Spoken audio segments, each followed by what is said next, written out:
mundo ng babae, boring. Eto matindi ha, no contact, pero laman siya ng isip mo until now. Ngayon gusto niya, mamaya ayaw niya. Kaya nga sala sa lamig, sala sa init. Ang babae, hindi naman laging agad ready. Tandaan nyo, ang babae mas attracted sa mga lalaki, like I said, na hindi nila alam kung saan nila ilulugar yung sarili na. Hey, what's up guys? It's your boy, Sublado Moto. Okay, for today's vlog, let's talk about ang nag-message sa atin. So, may problema na naman. Siyempre, ang normal na sa araw-araw na nababasa ko ang mga message nyo, laging babae, Brad. So ganito ang kwento niya. Ang ganda ng kwento nito pang Korean novela Pwede tong pang Netflix. Okay, ganito. Eto si Guy, meron daw siyang college friend or kabatch siya nung college na nakakausap niya ngayon. So nadadala sa kanilang pag-uusap hanggang sa umabot sa paglabas-labas nilang dalawa. Pero yung babae may boyfriend. Tapos siya kagagaling niya lang ng divorce. Kasal ka ba sa ibang bansa, Brad? So ang kwento niya ganito.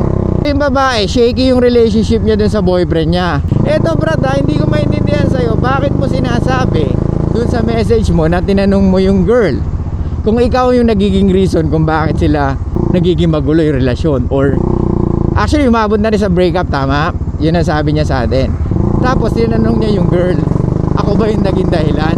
Bro, napaka-victim mindset mo Ikaw, alam mo ikaw yung nakaka-message niya. Of course, may influence mo kaya siya nakipag-break. Hindi niya man sabihin na ikaw ang reason. Siyempre, yung influence mo na nakukuha mo yung attention niya at nakukuha mo yung oras niya para ka-message mo at lumalabas kayo, of course, may influensyahan siyang i-break yung boyfriend niya. Tapos tatanungin mo, ikaw ba yung reason? Wag ganon, Brad. Victim masyado yun. Tapos ano sabi mo? Paawa ka rin Sige, block mo na ako. Para kang tanga naman Wala kang pinagkaiba doon sa pahabol na post ko Wag ganun, Brad. Okay, ganito. Base sa mga kwento mo, kinikilig ka. Umamin!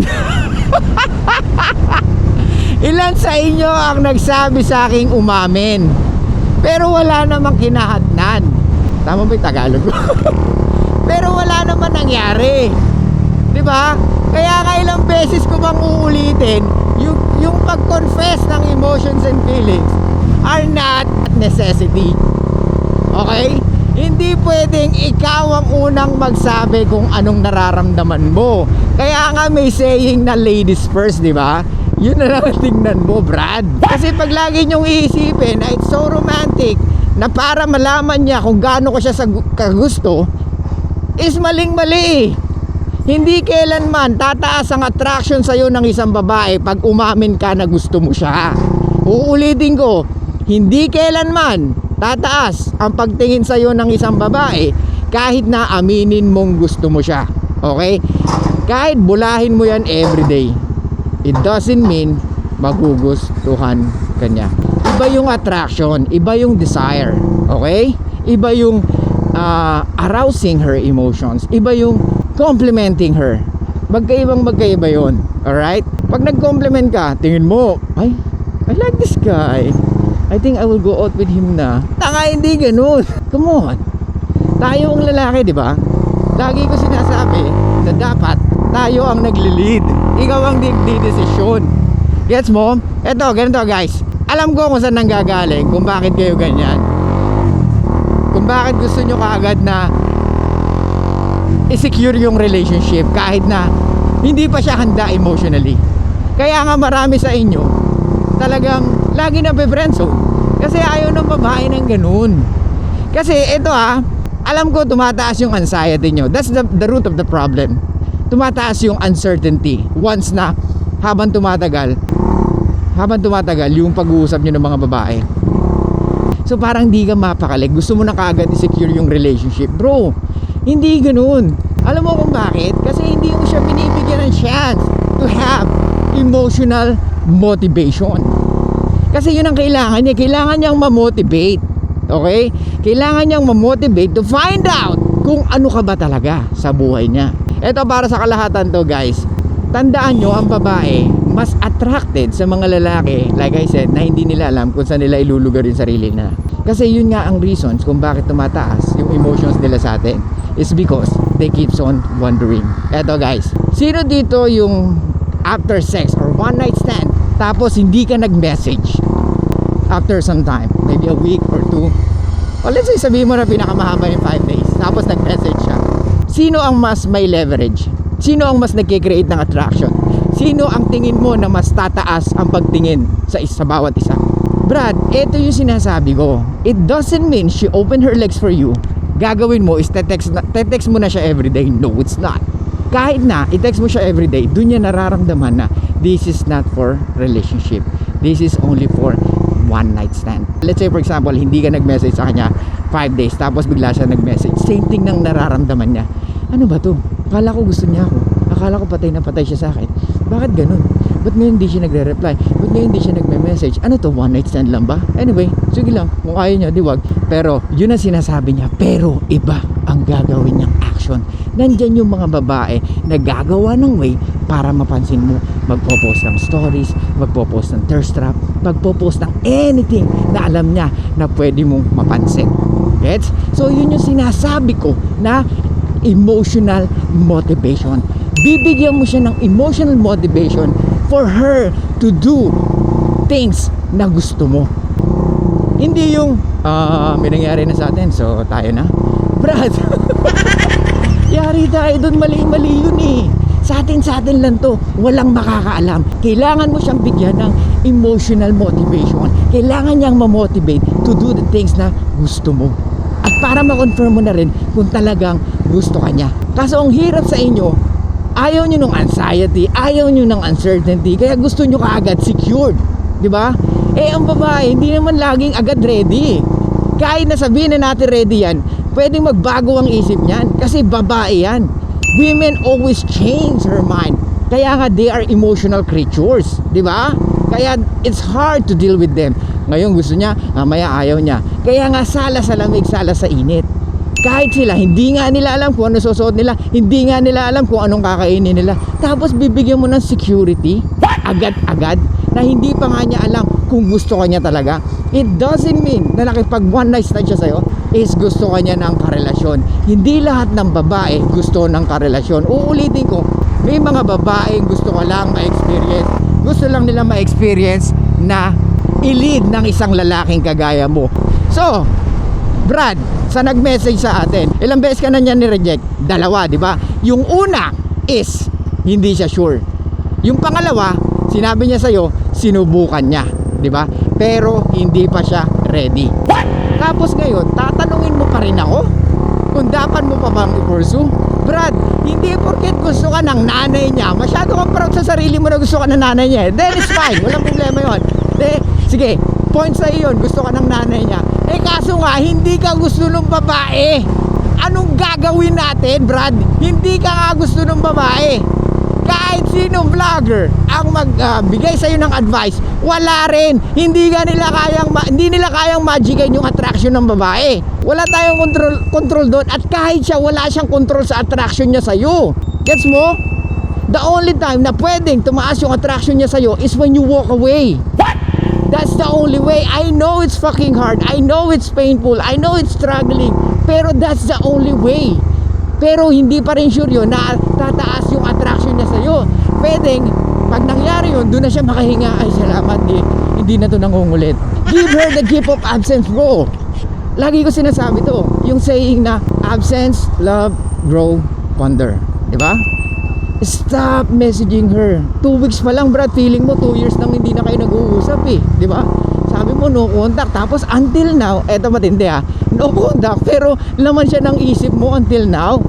2 weeks na, Brad, sabi mo 2 weeks na, no contact kami. Pero nag-message ka sa akin, so ibig sabihin by default you are still thinking about her every day, di ba? Ngayon nakita mo yung ano natin, yung page natin dito sa TikTok, nagka-interest ka na naman. Diba? Gusto mo malaman yung katotohanan. Brad, gusto ko lang sabihin sa'yo na hindi kanya ganun kagusto. Okay? Una, hindi nga siya ready. Pangalawa, sinubukan niya pero hindi talaga. Diba? Tapos gusto mo bang pangatluhan? Hindi ka pa ba nadadala o hindi ka pa ba nagigising sa katotohanan na hindi siya ganun ka-attracted sa'yo? Kahit na gusto ka ng nanay niya, Even her mom cannot control her emotions. Kahit nga siya, kahit pilitin mo yan, ano, yun ang nararamdaman niya, hindi siya ready, hindi kanya gusto. Na-enjoy niya yung company mo, na-enjoy niya yung attention na binibigay mo, yung effort mo, which is yun naman talaga yung gusto ng karamihan babae. Kung meron kayang magbigay ng lahat-lahat ng kailangan ng babae, tatanggapin nila, regardless kung boyfriend ka nila o hindi, as long as wag kang maghanap ng kapalit. Sino ba naman tatanggi dun? Kahit ako bigyan ako ng 3 babae na magbibigay attention sa akin everyday. Ite-text ako, good morning, good night, kumain ka na ba?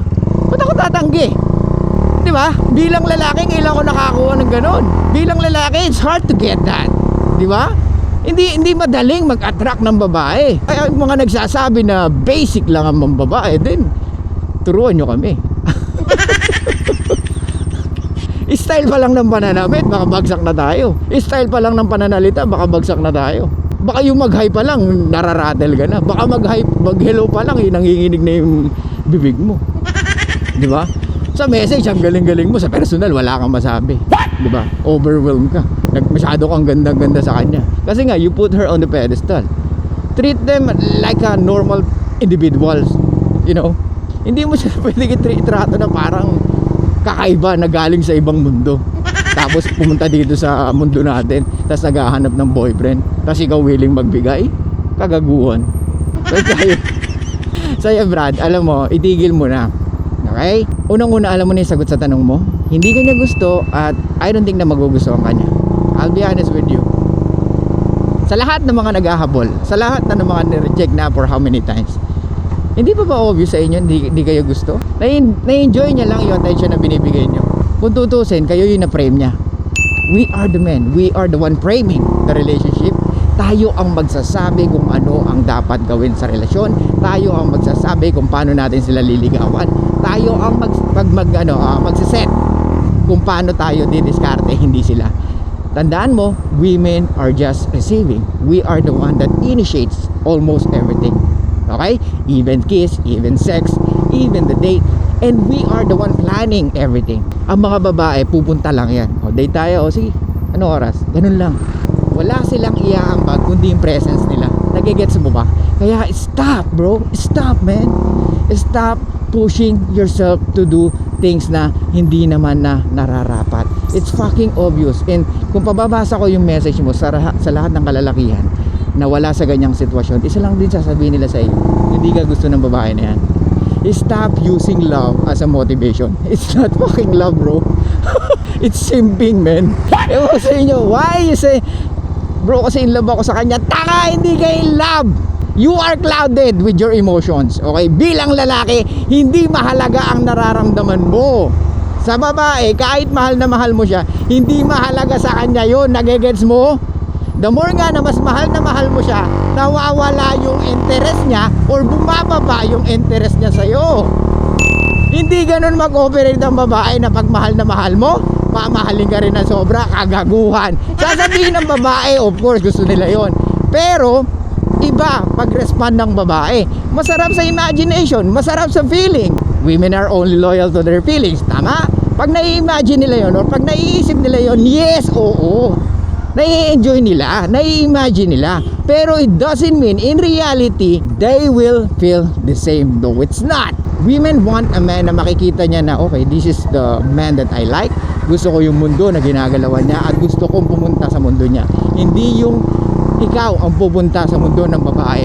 Tandaan mo, ang mundo ng babae boring. Boring ang mga babae karamihan, bro. Anyway, ano natin yun? Another vlog natin yun. Huwag natin pag-usapan yun. Guys, always protect yourself. Always improve your game. Protect yourself with women na pwede ka i-take advantage. And improve your game, ibig sabihin you need to enjoy the interaction with other women. Hanggat hindi pa siya ready, you can still interact with other women. You can still talk with other women. You can still date. You can still go out with other women. Yung mga ginagawa mong diskarte ngayon sa babae, sinabi ng mga napanood mo yan, sinabi ng society yan, sinabi ng babae na crush mo, kaya ka ganyang kumilos. Gets? Uulitin ko, isipin umiyok.